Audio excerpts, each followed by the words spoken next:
बिस्मिल्लाहिर्रहमानिर्रहीम अल्लाहुम्मा सल्ली अला मोहम्मद सल्लल्लाहु अलैहि वसल्लम। अस्सलामु अलैकुम एंड वेलकम टू 365 डिग्रीज। ख़वातीन व हज़रात, 2 दिन बाकी हैं काजी फायज ईसा साहब के जाने में। जुम्मे को वो रिटायर हो रहे हैं, तो आज यकीनन उनकी करियर पर नजर डाली जा रही है। लोग उनकी मेहनत को याद रख रहे हैं। हम जानते हैं कि सितंबर 2023 में जब उन्होंने हलफ उठाया था तो पाकिस्तान के पहले चीफ जस्टिस थे जिन्होंने हलफ उठाते हुए अपनी अहलिया को साथ खड़ा रखा, क्योंकि हम ये भी जानते हैं कि उनकी अहलिया ने बड़ा मुश्किल वक्त देखा था जब पाकिस्तान तहरीक इंसाफ ने उनके खिलाफ आमदन से जायद असासों का रेफरेंस फाइल किया था और फिर उनकी अहलिया को अदालत के चक्कर काटने पड़े थे। वो रो भी पड़ी थी और लोगों ने यही कहा कि काजी फायज ईसा का दौर अब इनकलाबी होगा। ऐसा हमने पहले नहीं देखा और शुरू भी ऐसा ही हुआ। पहले दिन पे उन्होंने लाइव ब्रॉडकास्ट से आगाज किया और लाइव ब्रॉडकास्ट देखते ही हर कोई हैरान हक्का बक्का रह गया कि क्या वाकई हमारी अदालतें लाइव ब्रॉडकास्ट सुप्रीम कोर्ट हो सकती है। और ये हुआ, सबने देखा, तारीख रकम हुई।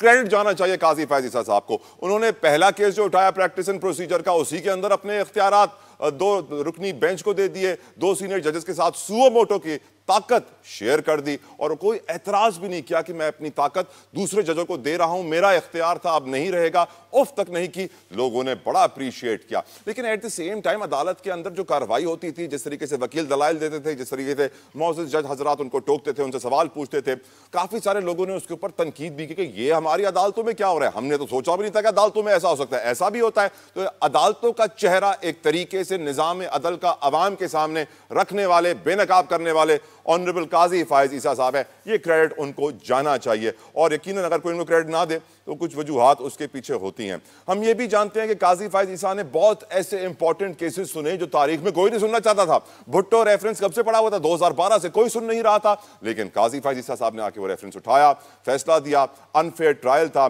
इसके अलावा उनकी लेगेसी में बहुत सारी अचीवमेंट्स हैं जरूर। इलेक्शन की तारीख हो, इलेक्शन का मरला हो, चाहे उनको नहीं पता चला कि पीटीआई में पकड़ धकड़ कब हुई, लेकिन हम ये जानते हैं कि जो इलेक्शन 90 दिन में होने थे वो कई माह तक नहीं हुए और फिर काजी फायज ईसा साहब के एक्शन के बाद ही इलेक्शन हुए। पाकिस्तानी कौम को वोट डालने की ताकत का अंदाजा हुआ, हुकूमत बनी।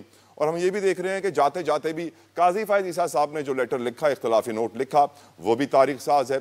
जजों के दरमियान इख्तिलाफात कभी खुलकर कौम के सामने ऐसे नहीं आए थे जैसे आज आ रहे हैं और ये इख्तिलाफात वाज़ेह कर देते हैं कि निज़ाम अदल की बेहतरी की ज़रूरत है। अब जिस तरीके से तारीख रकम हुई है, पहली बार पाकिस्तान की तारीख में पार्लिमानी कमेटी ने नए चीफ जस्टिस का इंतखाब किया, जस्टिस याया अफरीदी का। ये भी हिस्ट्री है। तो आज का दिन ये कहना चाहिए पाकिस्तान एक नाजुक दौर से बिल्कुल नहीं गुजर रहा। आज के दिन ये कहना चाहिए पाकिस्तान एक इंतहाई तारीखी दौर से गुजर रहा है, क्योंकि तारीख में वो काम नहीं हुआ जो आजकल इन दिनों हम देख रहे हैं होते हुए। अब जस्टिस याया अफरीदी आ रहे हैं, काजी फायज ईसा साहब जा रहे हैं। अब सवाल ये उठता है कि क्या वो जजों के दरमियान इख्तिलाफात याया अफरीदी साहब ख़त्म कर पाएंगे?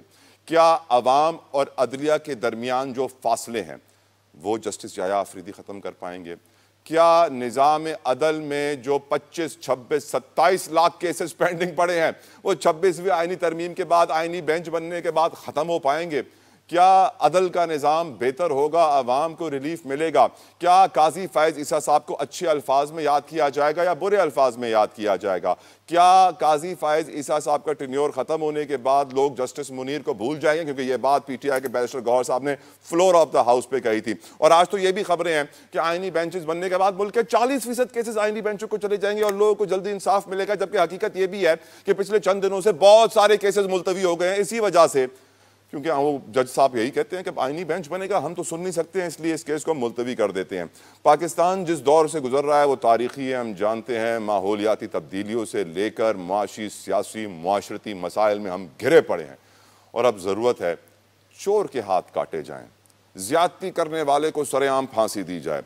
जब तक ये 26 लाख केसेस पेंडिंग पड़े हुए हैं, जजों की छुट्टियां मनसूख कर दी जाएं। कोई जज छुट्टी पे नहीं जाएगा। ये भी होना चाहिए कि अदालतें 24 घंटे काम करें, जज शिफ्टों में काम करें। जजों की तादाद इस वक्त 100 से ज़ायद जजों की आसामियां खाली हैं, उन्हें पुर किया जाए।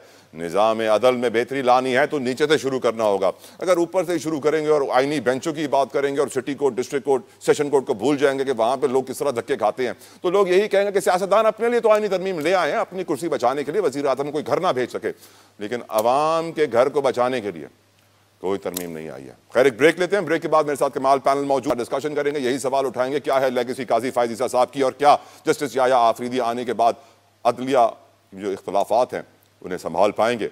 Take a break.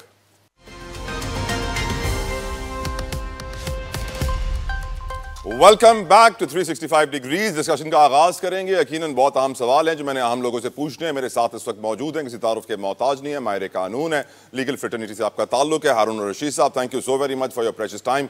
सीनियर तज्जियाकार एनालिस्ट मेरे साथ मौजूद है नईम कुरैशी साहब। कुरैशी साहब, आपके वक्त के लिए भी बेहद मशकूर हैं और शुक्रगुजार हैं।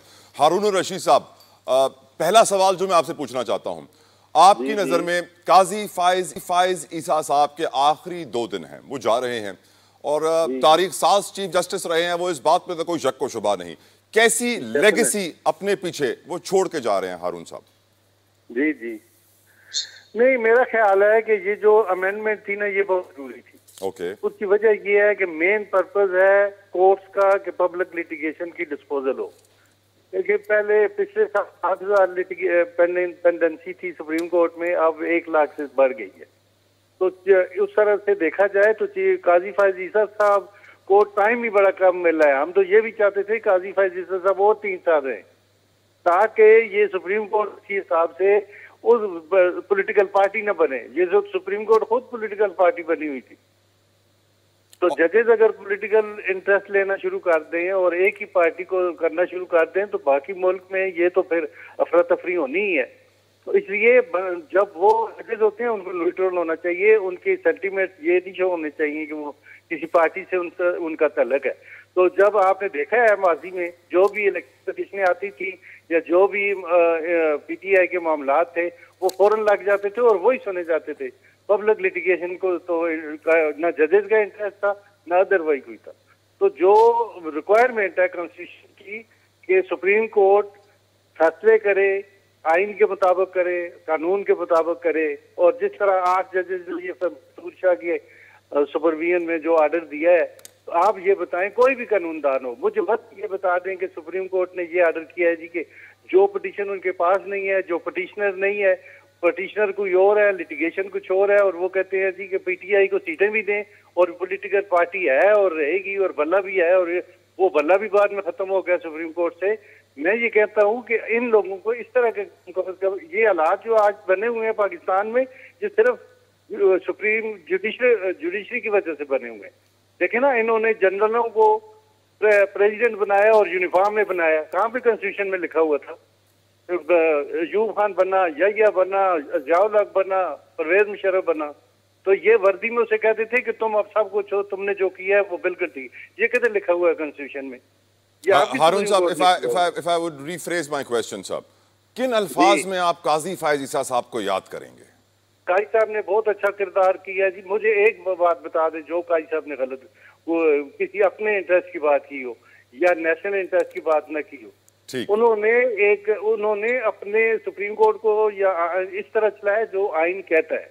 वो हमेशा यही बात करते थे कि मुझे ये बताएं आइन और कानून क्या कहता है, मैं वो बात करूंगा। तो आप खोलें और बताएं कि आइन की आर्टिकल क्या कहता है, तो मैं उसके मुताबिक काम करूँ। तो इसलिए अगर वो सामने है सारों के, ये भी नहीं है कि उन्होंने अपना कोई इंटरेस्ट शो किया हो। उन्होंने अपना जो पीरियड का है, ये मेरे ख्याल में ये हमेशा याद रहेगा।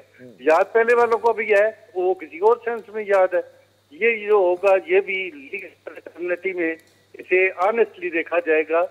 देखें, जब इंसाफ करें तो देखें किस। लेकिन हारून साहब, मुझे हैरत उस दिन हुई थी जब हम जानते हैं कि काजी फाइज ईसा साहब के कहने के ऊपर इलेक्शन की तारीख आई थी, और फिर जब मखसूस नशिस्तों का फुल बेंच का केस चल रहा था, तो काजी फाइज ईसा साहब, ऑनरेबल हमारे चीफ जस्टिस साहब, अब 2 दिन हैं उनके पास, वो ये कहते हैं कि उनको मालूम ही नहीं पड़ा कि पीटीआई वालों को कब पकड़ धकड़ का शिकार किया गया, उनको मालूम ही नहीं पड़ा। जबकि आप जानते हैं कि हर जगह हर वक्त सोशल मीडिया हो, इलेक्ट्रॉनिक मीडिया हो, प्रिंट मीडिया हो, हर जगह खबर लग रही थी किस तरह उन्हें पकड़ा जा रहा है, किस तरह उनको गायब किया जा रहा है, किस तरह उनका सॉफ्टवेयर अपडेट हो रहा है। लेकिन काजी साहब को पता ही नहीं चला कि इलेक्शन के दौरान क्या हुआ। मुझे बड़ी हैरत हुई थी, आपको हुई थी? लेकिन मैं आपको बताऊं कि जजेस का कोई काम नहीं है टीवी और खबरें पढ़ना, इसलिए कि उन्होंने अपने फैसले देने होते हैं। वो टीवी देख के या अखबार पढ़ के फैसले नहीं दे सकते। लेकिन मालूम तो होना सर कि मुल्क में हो क्या रहा है। चले टीवी ना देखें, खबरें ना देखें, अपने इंफॉर्मेशन ऑफिसर से मालूम तो करें मुल्क में हो क्या रहा है।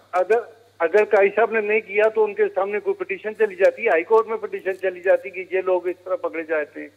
वो कानून अपनी जगह उस वक्त मौजूद है, आप भी मौजूद है। लेकिन आपकी नजर में काजी फाइज ईसा साहब was a hero to this nation? Yes, ठीक सर, आपका पॉइंट वैलिड आ गया है। नईम कुरैशी साहब, आपकी नजर में काजी फायज ईसा साहब की लेगेसी क्या रहेगी? How would you remember him? किन अल्फाज में याद रखेंगे उन्हें आप? बहुत शुक्रिया तला जफरी साहब। ये समझ लीजिए कि मैं अल्फाज इस्तेमाल नहीं करता।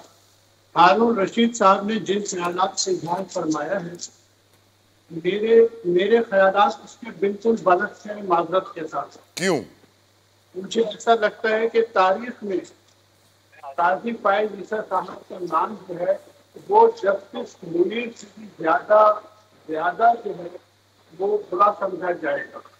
उन्होंने तो उन्होंने नजरिया जरूरत की बात की, लेकिन यहाँ पर काजी फायज ईसा साहब ने जाती नजरिया जरूरत ईजाद किया और अपनी एक्सटेंशन के लिए वो तमाम काम जो एक शख्स कर सकता था।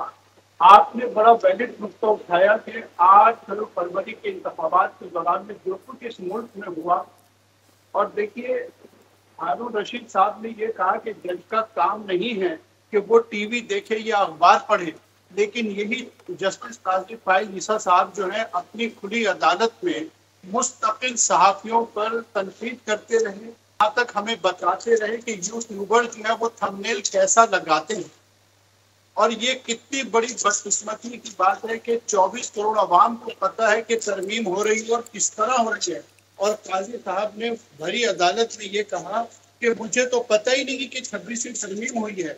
आप बताइए, काजी वक्त अगर इतना बेखबर हो तो या तो वो बेखबर है और ऐसे शख्स को काजी नहीं होना चाहिए, या फिर वो सरियन गलत बयानी कर रहे हैं कि 26वीं तरमीम जिस अंदाज में की गई, दोनों वाकयात सिमिलर हैं। 8 फरवरी के इंतखाबात और ये 26वीं तरमीम जिस अंदाज में की गई, जिस तरह लोगों को अगवा किया गया, जिस तरह लोगों के घरों को मिसमार किया गया, जो तबाही बर्बादी फैलाई गई मेंबरान पार्लियामेंट के साथ, और ये उस पार्लियामेंट के मेंबर थे जिनके बारे में काजी साहब मुसलसल ये कहते रहे कि जी पार्लियामेंट सुपीरियर है, लेकिन इसी पार्लियामेंट के अंदर से पार्लियामेंटेरियंस को गिरफ्तार किया गया और सुप्रीम कोर्ट खामोश तमाशा देखती रही।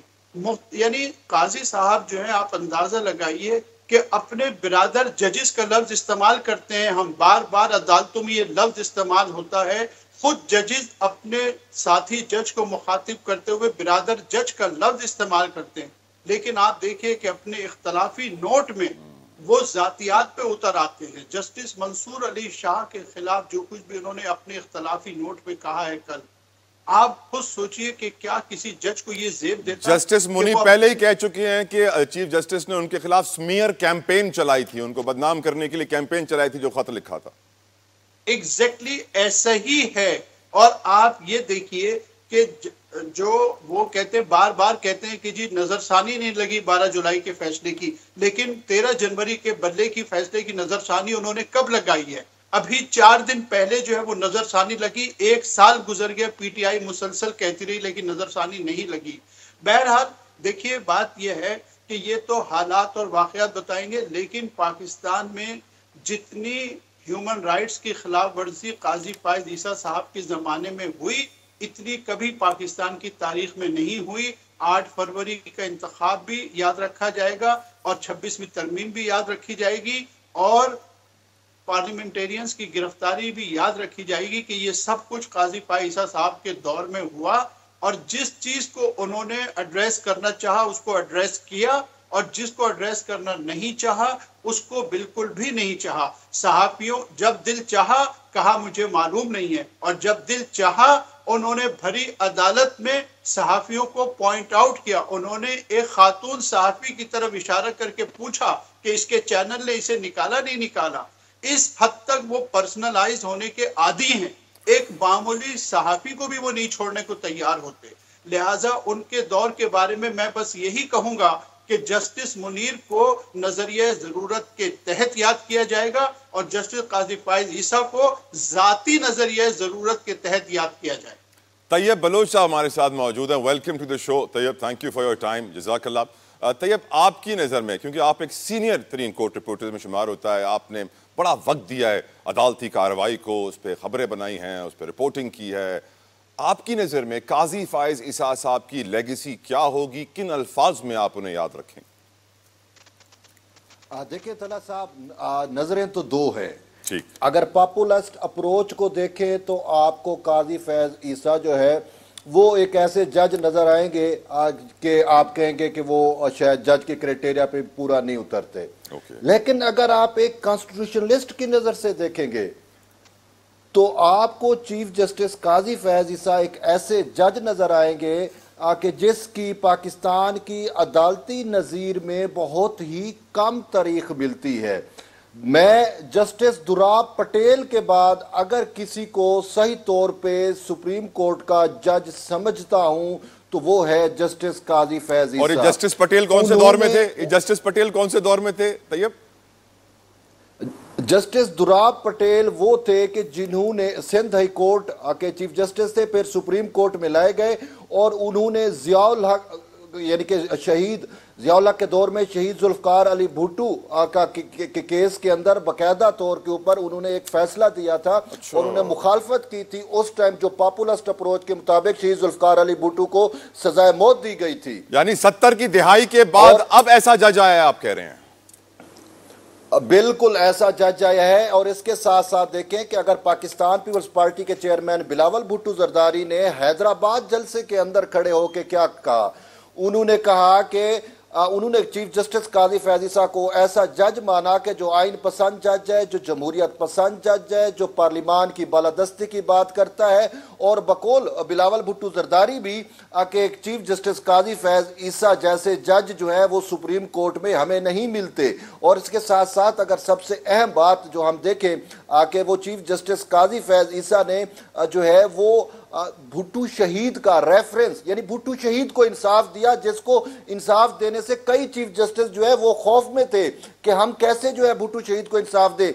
मैं इस चीज का विटनेस हूं, बल्कि मैं इस चीज के मैं खुद जो है गवाह हूं। वो इस तरीके से कि सदर जरदारी ने जब पहले पाकिस्तान पीपल्स पार्टी की हुकूमत थी, जरदारी साहब सदर थे 2008 से 2013 के दरमियान, 2011 में उन्होंने जो है वो भुट्टो शहीद का सदारती रेफरेंस दायर किया था और कहा था कि ये आइन का खालिक है, इसको इंसाफ दें, इसको सुप्रीम कोर्ट ने नाहक कत्ल किया है और उसका अदालती कत्ल जो है वो सुप्रीम कोर्ट के ऊपर एक धब्बा है। लेकिन उसके बाद किसी चीफ जस्टिस की जरूरत नहीं हुई कि उस केस को जो है वो समाअत के लिए मुकर्रर करे। लेकिन जब चीफ जस्टिस काजी फैज ईसा है तो मैंने जाती तौर पर जो है ये ऑन द रिकॉर्ड बात है कि मैंने चीफ जस्टिस काजी फैज ईसा से रिक्वेस्ट की कि आइन के खालिक जो है वो आपसे इंसाफ के मुतकाजी, आप उन्हें इंसाफ कब दोगे। और फिर पूरे पाकिस्तान ने देखा कि काजी फैज ईसा ने उनको इंसाफ दिया। फिर दूसरी बात, सबसे बड़ी बात है कि परवेज मुशर्रफ की सजाए मौत को बरकरार रखा, उसको डी चौक पे लटकाने का फैसला उन्होंने बरकरार रखा।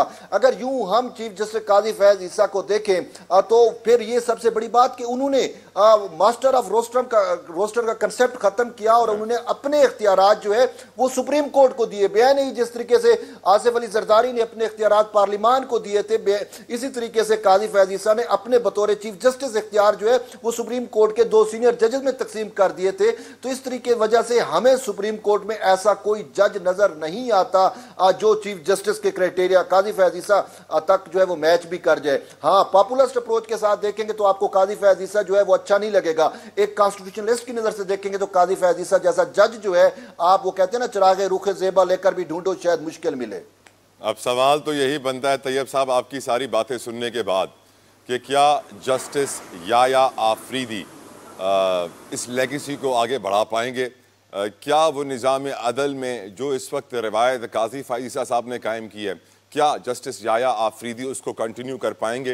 ये सवाल मैं आपसे पूछूंगा, अपने पैनल से भी पूछूंगा, लेकिन पहले मजबूर हूँ आपकी इजाज़त से एक ब्रेक लेना चाहता हूँ। व्यूअर्स, ब्रेक लेंगे, ब्रेक के बाद वापस आएंगे, डिस्कशन कंटिन्यू करेंगे। Don't go anywhere, we will be right back.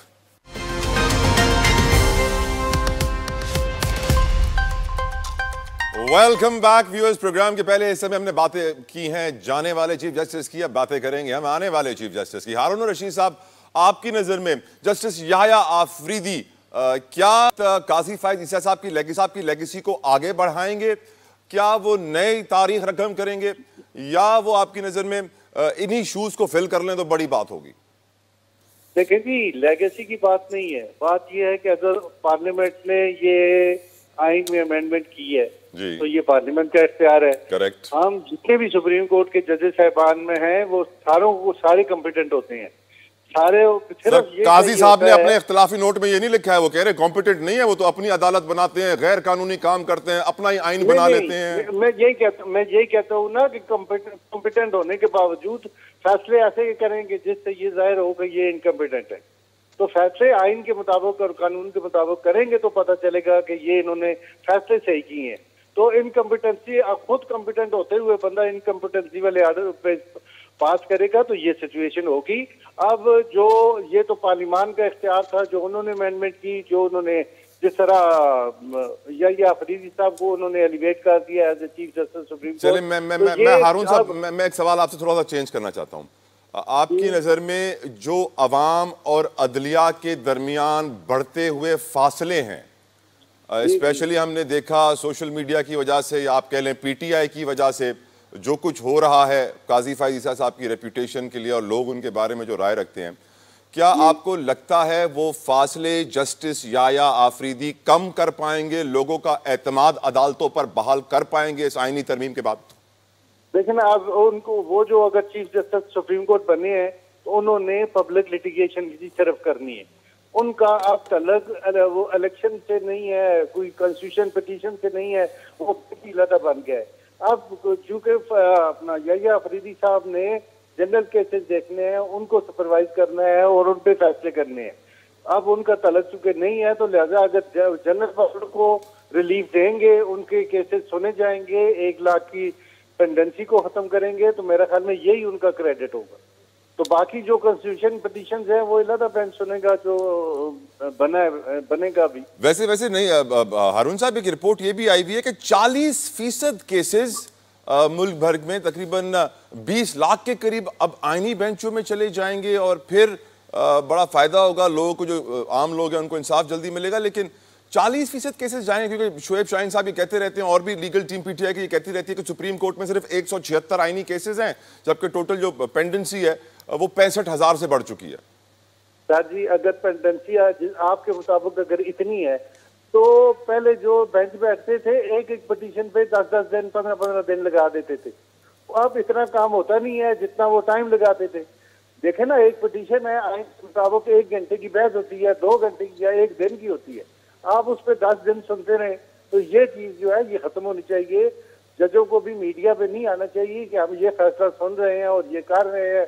और सर वो तो काजी साहब उनको लाइव ले आए हैं, तो फिर मीडिया में कैसे नहीं आएंगे सर? अब तो लाइव चलते हैं हमारे जजेस। मैं ये कहता हूँ कि अगर आए भी तो कम से कम पोजीशन तो वाजे हो। काजी साहब ने अगर किए हैं तो वो इसलिए किए हैं कौम को दिखाने के लिए कि भुट्टो साहब को जो सजा हुई थी वो एक अनकॉन्स्टिट्यूशनल एक्ट के तहत हुई थी और उस वक्त के जजेस बायस होने की वजह से मार्शल आ गए, डिक्टेटर के प्रेशर में आ गए, उससे डर के उन्होंने डेथ पेनल्टी दी थी। वो सारी कौम आजकल हमारे कानून की किताबों में भुट्टो साहब का केस बतौर एग्जाम्पल इस्तेमाल नहीं किया जाता। आज तक मुझे कोई एक केस बता दे जिसमें ये हो जी कि भुट्टो साहब को इस ऑफेंस 109 में पनिशमेंट हुई है, सजाए मौत हुई है, किसी दूसरे को भी इसी तरह हुई हो, न पहले हुई है न बाद में। कितनी झूठी सजाएं देगी अदलिया सर, कितनी झूठी सजाएं देगी अदलिया, यकीनन नहीं। यही बात है, अब मेरा ख्याल में खत्म हो जाएगा कि जिस तरह ये वो मेरे दोस्त ने जिक्र किया है परवेज मुशर्रफ का, कि उसको डेथ पेनल्टी काजी साहब ने उसकी बहाल रखी और उन्हें वही फैसला बाहर रखा जिसमें उन्होंने कहा कि इसे डी चौक पर लटकाया जाए। और वो काफी हालांकि जो जज मज़ार अली नकवी साहब थे वो जो एक्सपेल हुए हैं सुप्रीम कोर्ट से, उनके खिलाफ रेफरेंस दायर हुआ था, उन्होंने जो बेंच इस्लामाबाद में बैठा हुआ स्पेशल बेंच, इस बेंच को कंस्टिट्यूट किया था सुप्रीम कोर्ट ऑफ पाकिस्तान ने और हुकूमत ने कहा कि वो फैसला करे। तो मज़ार नकवी के पास कौन सा इख्तियार था कि लाहौर हाई कोर्ट में बैठते हुए उस फैसले को सेटिसाइड कर दे? करेक्ट, अगर जजेस इस तरह होंगे तो उनका अंजाम भी ऐसा ही होगा, इस तरह मज़ार नकवी का हुआ है या जाजिल हसन का हुआ। अब यही मेरा सवाल बन रहा था आगे नईम कुरैशी साहब से। नईम कुरैशी साहब, जिस तरीके से काजी फाइज ईसा साहब जब चीफ जस्टिस बने तो अगले चीफ जस्टिस जिनको बनना था एजाजुल एहसन साहब, पाकिस्तान की हिस्ट्री में पहली बार ऐसा हुआ कि कोई शख्स चीफ जस्टिस बनने वाला हो और उससे वो 5-6 माह पहले इस्तीफा देके चला जाए। क्या आपको लगता है कि जस्टिस याया आफरीदी के दौर में भी हम ऐसे इस्तीफे देखेंगे? और क्या जस्टिस याया आफरीदी साहब जो फासले हैं अवाम और अदलिया के दरमियान उनको कम कर पाएंगे? कुरैशी साहब, आपकी नजर में? देखिए, कतई नजर इस बात के कि हुकूमत ने जो भी तरमीम की उसका मकसद भी यही था कि जस्टिस मंसूर अली शाह को चीफ जस्टिस बनने न दिया जाए। और बहरहाल अब आईनी तरमीम हो गई है और justice chief justice Yahya Afridi साहब जो हैं वो चीफ जस्टिस बन गए हैं।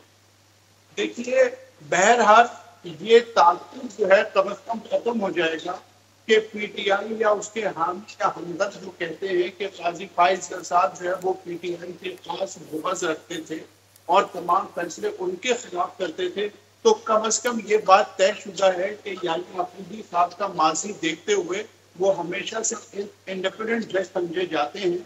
यकीनी तौर पे सूरत हाल सुप्रीम कोर्ट में बहुत बेहतर हो जाएगी और उनसे पीटीआई भी ये तवक्का नहीं करती कि उनके साथ कोई ज्यादती होगी। और हम जितना उनका माजी जानते हैं, हम ये यकीन रखते हैं कि याहिया आफरीदी साहब का झुकाव किसी एक फरीक की तरफ हरगिज नहीं होगा। कम से कम ये जाती तौर पर मुझे ईमान है याहिया आफरीदी साहब को देखते हुए, तो एक मसला तो कम से कम हल हो जाएगा। दूसरी बात यह है कि जहाँ आईनी बेंच की तश्कील का मामला है तो उसमें यकीनन ये एक मामला रहेगा। हुकूमत को भी अंदाजा नहीं है कि इस तरमीम के बाद पेचीदगियाँ बहुत बढ़ेंगी।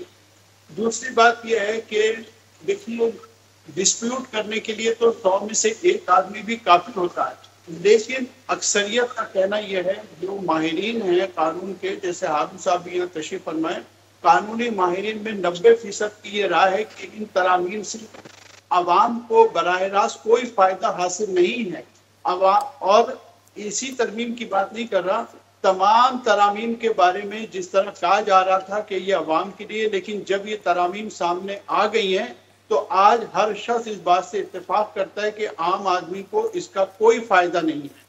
दूसरी बात ये कि पेंडेंसी की बात आपने फरमाई, तो पेंडेंसी जो है असल में वो लोअर जुडिशरी में है जहां 20 लाख केसेस पड़े हुए हैं।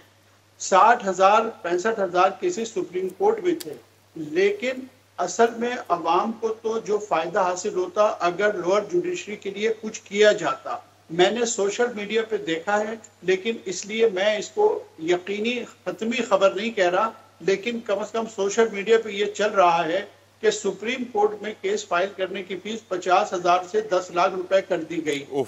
तो अब मुझे ये समझ नहीं आता कि अवाम को इस तरमीम से क्या फायदा होगा। सुप्रीम कोर्ट जाने वालों को बेचारों को 50,000 की जगह 10 लाख रुपए फीस देनी होगी। हारून साहब इसकी तस्दीक या तस्दीक कर सकते हैं? हारून साहब बताएंगे। चलें आप कंप्लीट कर लें नईम साहब कंप्लीट कर लें। दूसरी बात यह है कि आपने अदलिया को तो खुद ही, अब आपका जो असल सवाल है कि क्या ये 2 जज हजरात जो हैं क्या रिजाइन करेंगे? फौज में तो हमने ये रिवायत देखी है कि वहां अगर किसी जूनियर जनरल को आर्मी चीफ बना दिया जाए तो दूसरे जो उनके सीनियर होते हैं वो रिजाइन कर देते हैं। हमें अब पता नहीं है, मैं गैस नहीं कर सकता कि इन 2 जजेस का रवैया क्या होगा। ख्वाहिश हमारी ये है कि ये जजेस जैसे भी हालात हैं रिजाइन करने के बजाय उन्हें काम करना चाहिए, रिजाइन हरगिज नहीं करना चाहिए। हमें नहीं पता कि अब सुप्रीम कोर्ट में क्या रिवायत पड़ेगी इस चीज से कि जब भी किसी जूनियर को चीफ जस्टिस बनाया जाएगा तो क्या उसके सीनियर उसके तहत काम करने पर राजी होंगे। लेकिन ये बात याद रखिए, फौज में और अदालत में बहुत फर्क है। फौज जो है वो एक इंडिपेंडेंट इदारा है, वहां हुकूमत किसी हाल में मदाखलत नहीं कर सकती। लेकिन जब आप किसी काजी को हुक्मरान खुद काजी बनाता है तो उनसे इंसाफ की तवक्का आप हरगिज नहीं कर सकते, चाहे वो कितने ही अच्छे जज क्यों ना हो सकता है कि याहिया आफरीदी साहब असर में ना हो, लेकिन ये हमेशा अदालिया में तनाव रहेगा कि 3 जजेस जो है वो चीफ जस्टिस बनने की दौड़ में शामिल हो जाएंगे। और पाकिस्तान में भी और दुनिया भर में भी कहीं जजेस की ऐसी दौड़ नहीं होती। दूसरी बात यह है कि इस्लामी शरिया में भी इस तरह की कोई पोजीशन नहीं है कि लोग खुद चीफ जस्टिस बनने की दौड़ में शामिल हों। ये एक इंतहाई मनफी काम किया गया है पाकिस्तान की अदलिया के साथ, और पाकिस्तान की अदलिया के पर काट दिए गए हैं। बहुत सारे अखबारात की ये सुर्खियां हैं। पाकिस्तान के 90% जो कानून माहिरीन हैं वो यही कहते हैं कि सिर्फ अदलिया के पर काटने के लिए ये सब कुछ किया गया है। मैं इसे पाकिस्तान की अदलिया के लिए, इंसाफ के लिए, जमहूरियत के लिए इसे नेक शगुन नहीं समझता। और ये हुकूमत जल्द इस हुकूमत को पता चलेगा कि इसने खुद अपने लिए गढ़ा खोदा। ठीक, तैयब बलोच साहब, आपकी नज़र में क्या याया आफरीदी साहब अवाम और अदलिया के फासले कम कर पाएंगे? और क्या आपके पास ये इतला है कि सुप्रीम कोर्ट का जो केस पहले 50,000 में लगता था वो 10 लाख का लग रहा है? इस बात में तो कोई शक नहीं कि आम आदमी अदालत तभी जाता है जब उसकी जेब में बहुत ज़्यादा पैसा हो और उसके पास बहुत ज़्यादा फारिग वक्त हो, और लोग यही दुआएं देते हैं कि अल्लाह ताला आपको अदालतों, अस्पतालों और थाने से बचाए। आपकी नज़र में क्या अदालतों का इमेज बेहतर होगा? क्या याया आफरीदी इस वक्त की जो सिचुएशन है उसको मैनेज कर पाएंगे, हैंडल कर पाएंगे, जजों के दरमियान ताल्लुकात बेहतर कर पाएंगे, अवाम से इख्तलाफात दूर कर पाएंगे और खिदमत करेंगे? जी, पहले तो मैं ये बात बता दूं कि ये जो कहा जा रहा है कि हाई कोर्ट के फैसले के खिलाफ अपील अगर सुप्रीम कोर्ट में दायर की जाएगी तो उस पर 10 लाख रुपया जो है वो फीस अदा करनी पड़ेगी, ऐसा बिल्कुल नहीं है। सिविल और फौजदारी या जो आम पब्लिक के मैटर है, आम आवाम के मैटर होंगे, उस पर तो इस किस्म की कोई फीस नहीं है। वो तो 250-300 रुपए की टिकट्स लगती हैं और उससे मुकदमात दायर होते हैं। लेकिन जो आर्टिकल 199 या कॉन्स्टिट्यूशनल मैटर आएंगे तो साफ ज़ाहिर है उस पर जो है वो 10 लाख की फीस की तजवीज़ दी गई है। अब ये कॉन्स्टिट्यूशनल मैटर लेके आना, ये तो आम शहरी नहीं आते, ये तो बहुत ज़्यादा हमने देखा आके जो आदि खास गुजार होते हैं, यानी आईनी बेंच की फीस 10 लाख होगी वैसे, इस तरह तो मुझे लग रहा है। सिर्फ आईनी बेंच की नहीं है, मतलब है जो कॉन्स्टिट्यूशनल मैटर आएंगे उसमें भी वो जो हाई कोर्ट के फैसले के खिलाफ अपीलें बरह रास्त नहीं, यानी 199 के तहत जो दरखास्तें आएंगी तो वो एक महदूद और लिमिटेड वो है उसका। बाकी जो आम पब्लिक है उसके लिए तो कोई नहीं है। कोई कत्ल का केस है, कोई किसी का केस है या जमीन का केस है तो उसके लिए तो कोई फीस नहीं है। वो तो जो सुप्रीम कोर्ट की तय शायद 250-300 रुपए और बाकी इस टाइप के मामला वही होंगे। तो ये ऐसा कुछ नहीं है। ये था कि गैर जरूरी लिटिगेशन को रोकने के लिए ये इकदाम किया। अगले सवाल पे आइए। और दूसरा जो आपने कहा, मैं जितना जस्टिस याया खान अफरीदी को जानता हूं कि वो अनप्रिडिक्टेबल है, यानी कि हम आपको पता है कि जजेस का जस्ट लाइक काजी फायज ईसा साहब भी अनप्रिडिक्टेबल थे हैं।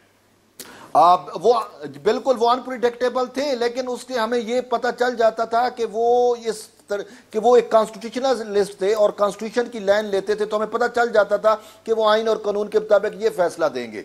जस्टिस याया खान अफरीदी को एक एज ये हासिल है कि वो अगर कॉन्स्टिट्यूशन मैटर पे भी जाते हैं तो वो अपनी एक यूनिक सोच लेके आते हैं जो होती बिल्कुल कॉन्स्टिट्यूशन के मुताबिक है, लेकिन उनका अपना एक थिंकिंग का, अपना एक सोच का, अपना एक कथारसिस का एक लेवल है और वो उस लेवल पे जाके फैसला करते हैं। तो वैसे कहा भी यही जाता है कि एक जज, बेहतर जज वही होता है जो किसी को पता ही ना हो कि वो फैसला क्या करेगा। एक दूसरा ये है कि जस्टिस याया खान अफरीदी ने जो है वो हमारे बहुत सारे दोस्तों ने ये सोशल मीडिया पे चीजें चलाने की कोशिश की कि जस्टिस याया खान अफरीदी इनकार कर देंगे। तो मैं आपको ये भी खबर देता चलूं कि उनसे उनके करीबी दोस्तों ने जब पूछा कि अगर आपको चीफ जस्टिस पाकिस्तान नामजद किया गया तो क्या आप इनकार करेंगे, तो उन्होंने जो है बरजुस्ता जवाब दिया कि एब्सोल्युटली नॉट। और इसके बाद जब से वो चीफ जस्टिस नामजद हुए आज तो उनका नोटिफिकेशन भी हो गया है। तो आपको ये भी खबर दूं जवाब कि सुन के तो ऐसा जी आप कंप्लीट करें। सॉरी तो आज चैम्बर के अंदर जो है वो पहले जो है justice Yahya Khan Afridi chief justice Qazi Faez Isa के पास गए और काजी साहब ने उनको बड़ी मुबारकबाद दी।